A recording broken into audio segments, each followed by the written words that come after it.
ಕೇಂದ್ರಕ್ಕೆ ಶಿಫ್ಟ್ ಮಾಡುವಂಥ ಕೆಲಸಗಳನ್ನು ಮಾಡಲಾಗಿದೆ. ಈಗ ನಾನು ಒಂದು ಕಾಳಜಿ ಕೇಂದ್ರದಲ್ಲಿದ್ದೀನಿ. ಈ ಕಾಳಜಿ ಕೇಂದ್ರದಲ್ಲಿ 150 ಮಂದಿ ಇದ್ದಾರೆ. 150 ಮಂದಿ ಈಗ ನಾವು ಗಮನಿಸ್ತಾ ಇದ್ವಿ. ಎಲ್ಲರೂ ಕೂಡ ಈಗ ಏನು ಡೇಂಜರ್ ಝೋನಲ್ಲಿ ಇದ್ದಂಥವರನ್ನು ಈಗ ಅಲ್ಲಿ ಖಾಲಿ ಮಾಡಿಸಿ ಇಲ್ಲಿಗೆ ಕರ್ಕೊಂಡು ಬರುವಂಥ ಕೆಲಸವನ್ನು ಮಾಡಲಾಗಿದೆ. ಇವರೆಲ್ಲರೂ ಕೂಡ ಕಾಳಜಿ ಕೇಂದ್ರದಲ್ಲಿರುವಂಥ ಈಗ ಗ್ರಾಮಸ್ಥರು. ಇವರಿಗೆ ಆದಂಥ ವಿಶೇಷವಾಗಿ ಪ್ರಾಥಮಿಕ ಚಿಕಿತ್ಸೆಯನ್ನು ಕೊಡೋದಕ್ಕೆ ಈ ಒಂದು ಕಾಳಜಿ ಕೇಂದ್ರದಲ್ಲಿ ಒಂದು ಪ್ರಾಥಮಿಕ ಚಿಕಿತ್ಸಾ ಒಂದು ಕೊಠಡಿಯನ್ನು ಕೂಡ ಇಲ್ಲಿ ವ್ಯವಸ್ಥೆಯನ್ನು ಮಾಡಿಕೊಡಲಾಗಿದೆ. ಅವ್ರಿಗೆ ಯಾವುದೇ ರೀತಿಯಂಥ ಆರೋಗ್ಯದಲ್ಲಿ ಸಮಸ್ಯೆ ಆದರೆ ಅವರಿಗೆ ತಕ್ಷಣಕ್ಕೆ ಸ್ಪಂದಿಸುವಂಥ ಕೆಲಸ ಆಗುವ ನಿಟ್ಟಿನಲ್ಲಿ ಈ ರೀತಿಯಾಗಿ ಪ್ರಾಥಮಿಕ ಚಿಕಿತ್ಸಾ ಕೇಂದ್ರವನ್ನು ಕೂಡ ಇದೇ ಒಂದು ಕಾಳಜಿ ಕೇಂದ್ರದಲ್ಲಿ ತೆರೆಯಲಾಗಿದೆ. ಇಲ್ಲಿನ ಪ್ರತಿಯೊಬ್ಬರನ್ನು ಕೂಡ ಮಾತನಾಡಿಸುವಂಥ ಕೆಲಸವನ್ನು ಮಾಡ್ತೀನಿ. ಯಜಮಾನ್ರೆ, ಯಾವ ಊರು? ಎಷ್ಟು ದಿವಸ ಆಯ್ತು ಇಲ್ಲಿಗೆ ಬಂದು? ಇವತ್ತಿಗೆ 4 ದಿವಸ ಆಯಿತು. ಇಲ್ಲೇ ಸೀರೂರು. ಬೇಜಾರಾಗ್ತಾ ಇದೆಯಾ ಮನೆಗೆ ಬಿಟ್ಟು? ಹೌದು, ಭಾಳ ಬೇಜಾರಾಗ್ತದೆ. ಎಲ್ಲ ಸೀರೂರದಲ್ಲಿ ಇರೋದು, ಗ್ರಾಮದಲ್ಲೇ ಇದೆ. ಹೌದು, ಭಾಳ ಬೇಜಾರಾಗ್ತದೆ. ಮನೆಗೆ ಹೋಗ್ಲಿಕ್ಕೂ ಆಗೋದಿಲ್ಲ. ಒಂಥರ ಭಯ. ಹಿಂಗೆ ನೀರು ಒಂದೊಂದ್ಸಲ ಉಕ್ಕಿ ಬರ್ತದೆ ನೀರು. ಅದೇ ಯಾರೂ ಏನೂ ತರಲಿಲ್ಲ, ಸಾಮಾನು ಬಿಂಬನಿ ಏನೂ ತರಲಿಲ್ಲ. ಖಾಲಿ ಜೀವವನ್ನು ತಪ್ಪಿಸ್ಕೊಂಡು ಇಲ್ಲಿ ಬಂದಿದ್ದಾರೆ. ಸರಿ ಅಜ್ಜಿ, ನಿಮ್ಮದು ಶಿರೂರಾ? ಶಿರೂರೇ.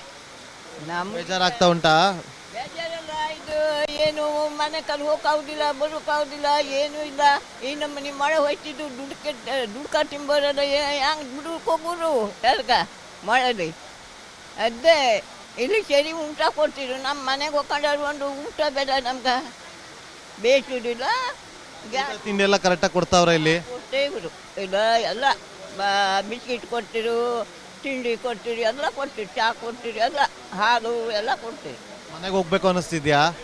ಮನೆಗೆ ಹೋಗುದೇ ಹಂಗೆ ಅನ್ನಿಸ್ತಿದ್ದು. ಎಷ್ಟು ದಿವಸ ಹಿಂಗೆ ಮಾಡ್ಕೊಳ್ಳೋದು ನಾವು? ಈಗ 4 ದಿವಸ ಆಯಿತು. ಮತ್ತು ಎಷ್ಟು ದಿವಸ ಏನೇನ ಯಾವ್ರಿಗೆ ಗೊತ್ತು. ಎಸ್ ನೋಡಿ, ಈಗ ಈ ಒಂದು ಕಾಳಜಿ ಕೇಂದ್ರಕ್ಕೆ ಶಾಸಕರಾಗಿರುವಂಥ ಸತೀಶ್ ಸೈಲ್ ಕೂಡ ಆಗಮಿಸಿದ್ದಾರೆ. ಸತೀಶ್ ಸೈಲ್ ಅವ್ರನ್ನ ನಾನು ಮಾತಾಡ್ತೀನಿ. ಸತೀಶ್ ಸೈಲ್ ಅವರೇ, ಕಾಳಜಿ ಕೇಂದ್ರಕ್ಕೆ ಬಂದಿದ್ದೀರಿ. 150ಕ್ಕೂ ಹೆಚ್ಚು ಜನ ಇದ್ದಾರೆ. ಇವ್ರಿಗೆ ಇಲ್ಲಿ ಏನು ವ್ಯವಸ್ಥೆ ಆಗುತ್ತೆ? ಈಗ ಅವ್ರಿಗೆ ಹಾಲು, ತಿಂಡಿ, ಊಟ ಎಲ್ಲವೂ ಕೂಡ ಸಿಗ್ತಾ ಇದೆ. ಈಗ ನೀವು ಇಲ್ಲಿ ಬಂದು ಗಮನಿಸಿದಾಗ ನಿಮ್ಗೆ ಏನು ಇನ್ನೂ ಇವ್ರಿಗೆ ಏನು ಬೇಕಾಗಿದೆ, ಅದಕ್ಕೆ ಏನು ವ್ಯವಸ್ಥೆ ಮಾಡಬೇಕು ಅಂತ ಅನ್ನಿಸ್ತು? ಈಗ ಇಲ್ಲಿ ನಾವು ಅವರಿಗೆ ಟೈಮ್ಲಿ ಫುಡ್ಡನ್ನು ನಮ್ಮ ಟೀಚರ್ಸು, ಶಾನುಭೋಗರು, ಆಮೇಲೆ PDOs ಮೇಂಟೈನ್ ಮಾಡ್ತಾ ಇದ್ದಾರೆ. ಮಕ್ಕಳಿಗೆ ರಾಗಿ ಮಾಲ್ಟ್ ವಿತ್ ಮಿಲ್ಕ್ ಸಹ ಕೊಡ್ತಾ ಇದ್ದೇವೆ. ಆದರೆ ಅವರ ಒಂದು ಪ್ರಾಬ್ಲಮ್ ಏನಿದೆ ಅಂತ ಹೇಳಿದರೆ, 4 ದಿವಸ ಆಯಿತು ಈಗ ಅವ್ರಿಗೆ ಶಿಫ್ಟ್ ಮಾಡಿ. ಅವ್ರಿಗೆ ಊಟದ ಸ್ನಾನದ ವ್ಯವಸ್ಥೆ ಆಗಿಲ್ಲ. ಆದರೆ ಅದು ಡಿಫಿಕಲ್ಟ್ ಇದೆ. ಅದಕ್ಕೆ ನಾವೇನು ಹೇಳಿದೆ, ಅವ್ರಿಗೆ ಬಟ್ಟೆನೂ ಇಲ್ಲ. ಬರೀ ಒಂದಕ್ಕೆ ಬಟ್ಟೆಯಲ್ಲಿ ಬಂದಿದ್ದಾರೆ ಅವರು. 4 ದಿವಸ ಅದೇ ಬಟ್ಟೆ ಮೇಲೆ ಇದ್ದಾರೆ. ಅವರಿಗೀಗ ತಕ್ಷಣ ನಾನು ಅಂಕೋಲಾದಲ್ಲಿ ಇಲ್ಲಿ ಉಡುವಂಥ ರೌಂಡ್ ಸೀರೆ, ಪಾಪ ಅವರು ನಮ್ಮ ಹಲಕ್ಕಿ ಸಮಾಜದವರು ರೌಂಡ್ ಸೀರೆನ ಹಾಕ್ತಾರೆ. ಆ ಸೀರೆಯನ್ನು ಮತ್ತು ನೈಟ್ಸ್ ಮತ್ತು ಏನು ಸಾರಿ ಅದನ್ನು ಈಗ ತೆಗೆದುಕೊಡ್ತಾ ಇದ್ದೇನೆ. ಅದು ನಮ್ಮಿಂದ ನಾವು ಸ್ವತಃ ನಾವೇ ಮಾಡ್ತಾ ಇದ್ದೇವೆ.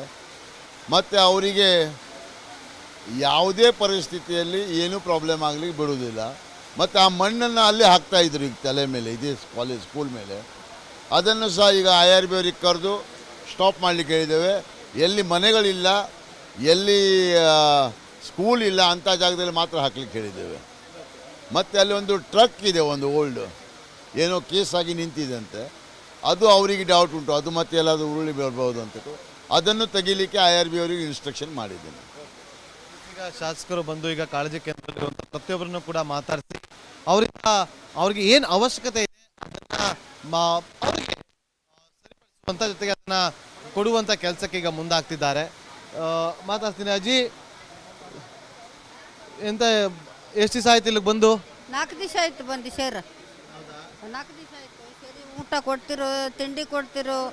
ಶಾಸಕರಿದ್ದಾರೆ ಅಂತೇಳಿ ಭಯ ಪಡಬೇಡಿ, ಸತ್ಯ ಹೇಳಿ. ಸತ್ಯನೇ ಹೇಳೋದು, ನಮ್ಮ ಸುಳ್ಳು ಹೇಳೋದು, ಸತ್ಯನೇ ಹೇಳೋದು. ಊಟ ಕೊಡ್ತಿರೋ, ಚಲೋ ಊಟ ಕೊಡ್ತಿರೋ, ಚಹಾ ಕೊಡ್ತಿರೋ, ಹೊತ್ತು ತಿಂಡಿ ಕೊಡ್ತಿರೋ, ಎಲ್ಲ ಕೊಡ್ತಿರೋ. ನಮ್ಗೆ ಏನು ತೊಂದರೆ ಮಾಡಿರಿ ಸರ್, ಏನು ತೊಂದರೆ ಮಾಡಿ. ಬಟ್ಟೆ ಏನೋ ಬೇಕು ಅಂತ ಕೇಳಿದ್ರಲ್ಲ, ಬಟ್ಟೆ ವ್ಯವಸ್ಥೆ ಮಾಡ್ತಾರಂತೆ. ಮನೆಗೆ ಹೋಗ್ಬೇಕು ಅನಿಸಿ ಮನೆ ಇತ್ತ ನಿಮ್ದಲ್ಲಿ? ಸೀರೂರು ಮನೆ, ಅಲ್ಲಿ ನೀರಲ್ಲಿ ಹಾಯ್ದು ಹೋಗೋಕ್ಕಾಗೋದು. ಹಾಂ, ಹೇಳಿ. ಉತ್ತರ ಕನ್ನಡ ಜಿಲ್ಲೆಯಲ್ಲಿ ಸುರಿತಾ ಇರುವಂಥ ಧಾರಾಕಾರ ಮಳೆಯಿಂದಾಗಿ ಶಿರೂರು ಭಾಗದಲ್ಲಿ ಸಾಕಷ್ಟು ಒಂದು ರೀತಿಯಲ್ಲಿ ಹಲವು ಗ್ರಾಮಗಳಿಗೆ ಜಲ ದಿಗ್ಬಂಧನ ಎದುರಾಗಿದೆ. ಅದರಲ್ಲೂ ಶಿರೂರು ಭಾಗದಲ್ಲಿ ಗುಡ್ಡ ಕುಸಿತದಿಂದಾಗಿ ಅನೇಕ ಜನರು ಇವತ್ತು ಬೀದಿಗೆ ಬರುವಂತಾಗಿದೆ.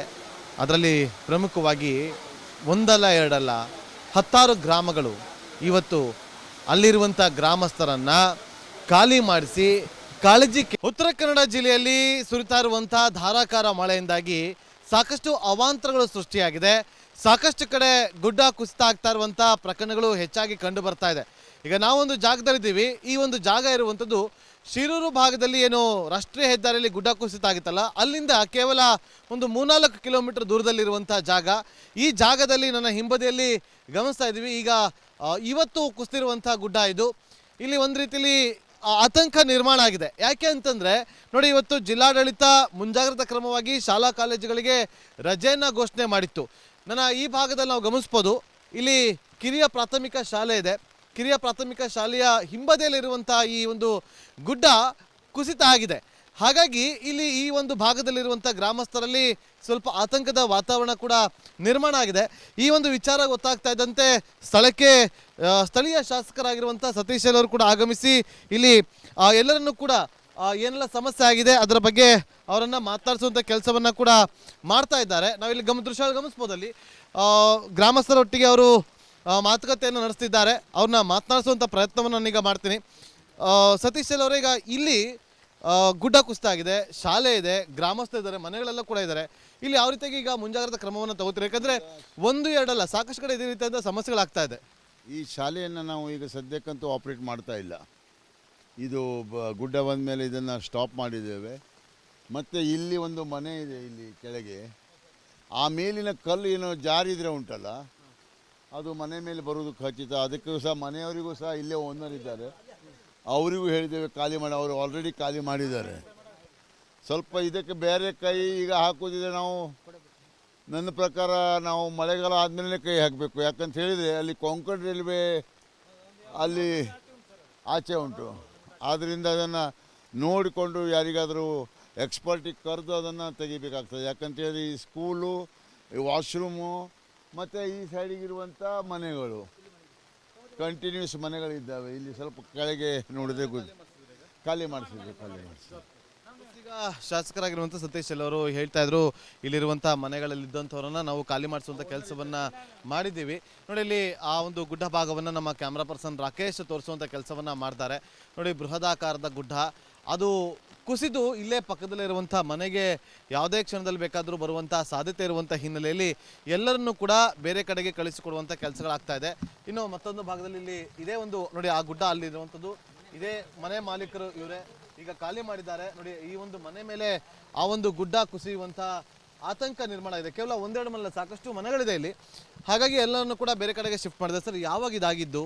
ನೀವು ಮನೇಲಿ ಎಷ್ಟು ಜನ ಇದ್ರಿ? ನಮ್ಮಲ್ಲಿ 3 ಜನ ಇದ್ರು. 15ನೇ ತಾರೀಕು ರಾತ್ರಿಗೆ 12ವರೆಗೆ ಆದ ಸರ್. ಇದು 12ವರೆಗೆ ಖಾಲಿ ಮಾಡಿದ್ವಿ. ಅದ್ರಲ್ಲಿ ನಮ್ಮಲ್ಲಿ ಒಂದು ಅಂಗವಿಕಲ ಹುಡುಗನಿದ್ದ, ಅವನಿಗೆಲ್ಲ ಹಿಂಗೆ ಹೋಗ್ಲಿಕ್ಕೆಲ್ಲ ಹೆದರಿಕೆ ಆಗ್ತದೆ ಅಂತೇಳಿ ನಾವು ಅದಿಷ್ಟಿಂದ ಮನೆ ಖಾಲಿ ಮಾಡಾಕ್ತೇವೆ ಸರ್.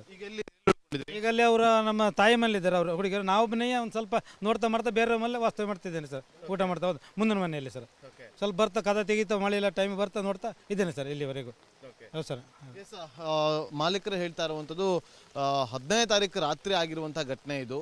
ಪುರುಷೋತ್ತಮ ನಾಯಕ್ ಅವರೇ, ಈ ಥರ ಜಲ ದಿಗ್ಬಂಧನ ಆಗಿದೆ. ಪ್ರತಿ ಬಾರಿ ಕೂಡ ಇಲ್ಲಿ ಮಳೆ ಬಂದಾಗ ಇದೇ ರೀತಿಯಾದಂಥ ಸಮಸ್ಯೆ ಆಗುತ್ತೆ ಅಂತ ನಮಗೆ ತಿಳಿದು ಬಂದಿರುವಂಥ ಮಾಹಿತಿ. ಏನು ಈ ಥರ ಒಂದು ಗಂಗಾ ಕಾರಣಕ್ಕೆ NH ಹೈವೇ, ನ್ಯಾಷನಲ್ ಹೈವೇಯಿಂದ ಆ ನೀರು ಕಂಪ್ಲೀಟ್ ಇದಕ್ಕೆ ಸಮುದ್ರಕ್ಕೆ ಹೋಗುವಂಥ ನೀರು. IRB ಅವರ ಅವೈಜ್ಞಾನಿಕ ಕಾಮಗಾರಿ, ಅವರಿಗೆ ಬುದ್ಧಿಹೀನತೆಯ ಕಾಮಗಾರಿ, ಈ ನೀರು ಈ ಕಡೆಗೆ ಡೈವರ್ಟ್ ಆಗ್ತಾಯಿದೆ. ಇಲ್ಲಿಗೆ ನೀರು ಸಪ್ಲೈ ಆ ಕಡೆ ಹೋಗಲಿಕ್ಕೆ ಯಾವುದೇ ಅವಕಾಶಗಳಿಲ್ಲ.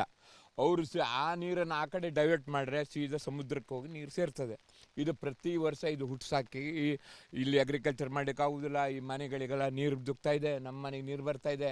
ಅದನ್ನು ನಾವು ಅತಿರೇಕ ಮಾಡೋಕೆ ಹೋದರೆ ಸರ್ಕಾರ ನಿಮ್ಮದಿದೆ, ನೀವು ಮಾಡಿ ಅಂತಾರೆ. ಅದಕ್ಕೆ ನಾನು ಡಿಸೆಂಟ್ ಆಗಿದ್ದೀನಿ. ಈಗ ಮನೇಲಿ ಎಷ್ಟು ದಿವಸ ಆಯಿತು ಎಲ್ಲ ಈ ಥರ ಬ್ಲಾಕ್ ಮಾಡ್ಕೊಂಡು? ನೀರು ತುಂಬಿದ್ದು ಈಗ 15 ದಿನ ಆಯಿತು. ಈಗ ಇಲ್ಲಿ ನೀರು ತುಂಬೇ ಇದೆ.